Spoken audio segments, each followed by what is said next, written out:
Bakit nga ba maraming mga plantita ang nahihilig mag-collect ng mga cactus? Isa na po ako doon dahil sa napaka-cute nilang tingnan.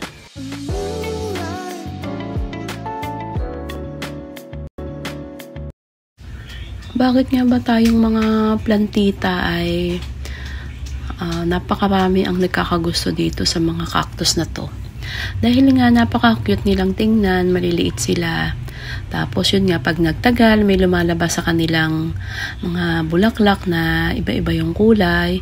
Kahit na ganun sila kaliliit ay napaka-cute nga yung mga bulaklak nila na iba-ibang kulay. Ayan, makikita natin sa kanila na parang ayan, naka-crown sa kanila sa tuktok ng ulo nila. Ayan, napaka-cute kasi nilang tingnan. Isa na ako dun sa na-addict na rin sa pag-aalaga ng cactus.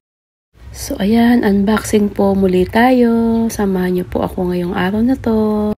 So ito nga pala ay bali pangalawang bili ko na po sa online shopping. Yun nga, nakakita na naman ako ng magaganda. At saka yun nga, bakit nga ba? Kasi ang ganda-ganda kasi ng mga cactus eh. Kahit na ba yung mga common lang sila. Mga common lang sila. At magaganda naman silang tingnan. Ang cute nila. Kahit na nga sabihin, yun nga, mumurahin. Tayo naman kasi mga plantita. Kahit na siya mumurahin, kahit na siya gano ang presyo, basta sa tingin naman natin ay, sa paningin natin ay magaganda sila. Siyempre, matutuwa tayong alagaan sila, diba? Yan, kagaya nito. Nakyutan kasi ako dito at saka mura lang to. 3 for 100. Kaya ayun, napabili ako. At gusto ko lang kasi gusto ko muna kasi mag-umpisa dito lang sa mga common. Ayun, pagka syempre medyo nahuli ko na yung kiliti nila. Medyo na kabati na nila ako. Ayun, tsaka na lang ulit yung mga magaganda na talagang medyo yung gusto ko kasi yung mga makukulay na parang ang cute na napakaliliit. Kaya yun, mag-try lang muna ako nitong mga common kahit na nga basta magaganda naman sila. Sa atin naman basta okay yung itsura nila sa atin. Kahit na anong presyo nila, 'di ba? Alagaan pa rin natin sila. So ayan, isa-isahin ko na po itong buksan. Tsaka ko na lang sila itatanim kapag na-open ko na sila lahat. So sabi ko dun sa seller, bigyan niya ako yung walang masyadong tinik. Pero ito, kasi nga naman mix naman kasi itong napili ko, kaya yun nga, hindi maiwasan na meron talagang maibigay na pero mas gusto ko sana yung walang masyadong maraming tinik. Kasi ang sakit natinik na ako. Ang sakit kayang makatinik, ay mamaga talaga yung yung laman. So eto, ganito naman yung yung mga roots niya. Merong mga mahahaba, merong maiikli. Tayo naman 'di ba, pag tinanim naman natin, madali lang naman silang i-cut na lang natin or ayun nga, gupitan na lang natin yung mga roots nila. Madali namang linisin. Tapos nga, ayan nga, palibhasa nga, chipipay. Mura lang naman yung presyo, kaya siguro ayan, sa papel na lang niya binalot sa dyaryo.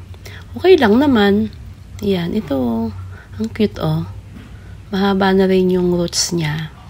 Ayan, pag tinanim na lang, babawasan ko na lang yung mga roots niya. Dali namang bawasan yan. So, ayan. Tapusin ko lang itong pagbubukas sa kanila. Kasi nung hindi ko siya agad nabuksan. Siguro mga isang araw dumating. Tapos kinabukasan ko pa siya nabuksan dahil nga na-busy ako.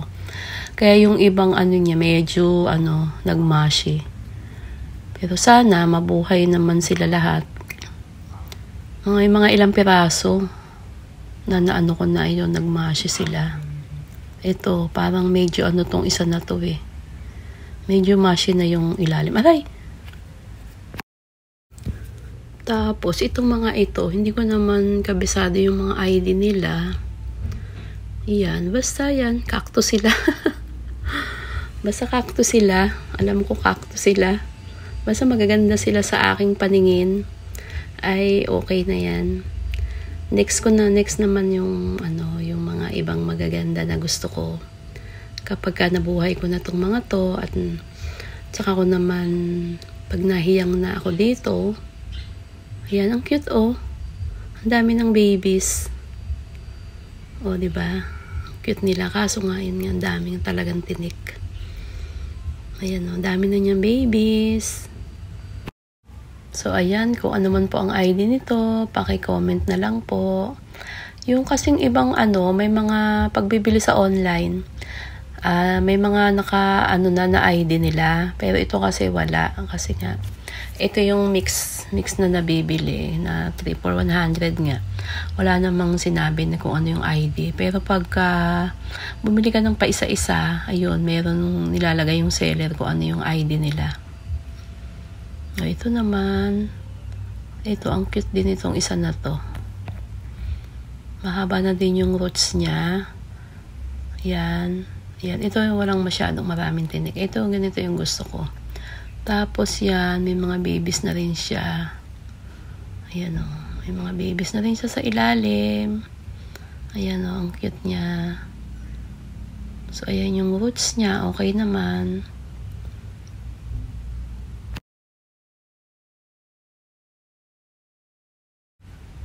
Tapos, aray ko, ano ba yan? Bakit ba hindi ako nakapag-gloves? Ito na yung pinakalas. Ang sakit makatinik. Ito na yung pinakahuli. Tingnan natin kung maganda rin ito. Ayan, ito rin yung malaki na marami siyang babies. Ayan, ano ba itsura nito? Ayan, ang ganda rin niya, oh. Ang dami na rin niyang babies. Ayan, ang ganda din. Ayan, may mga babies na din siya, oh. Ayan, ang sakit ng tinik nila. So, ayan, nakakatuwa. Napaka-cute nila. So, ito, meron pa palang isa.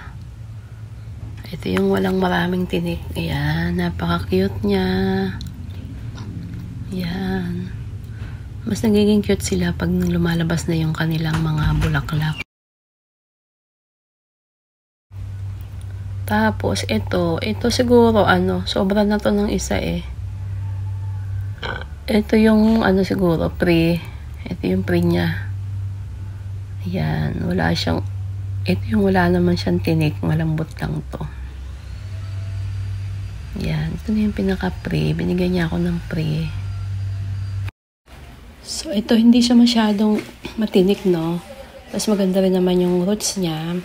Ito yung si Stinky. Ang ganda rin ng flower nito, di ba? So, ayan. Ito na sila lahat. 1, 2, 3, 4, 5, 6, 7, 8, 9, 10, 11, 12. Ayan. Pang 12 to. Ito pang 13. Ito yung pre niya sa akin. So, ayan. Ayan ang ating naggagandahang mga cactus. Kahit mga common lang sila. Basta sa paningin natin ay sila ay magaganda. Walang problema ang presyo. Kung mamahalin man o mumurahin. Dahil tayo mga plantita ay talagang mahal natin ang ating mga babies. Ano man ang presyo nila. Basta sa paningin natin ay sila ay napakagaganda, napaka-cute, kaya ang daming naahaling o naa-addict dito sa pag-aalaga ng cactus at isa na rin po ako doon. So ayan, bye-bye na po ulit. See you in my next video.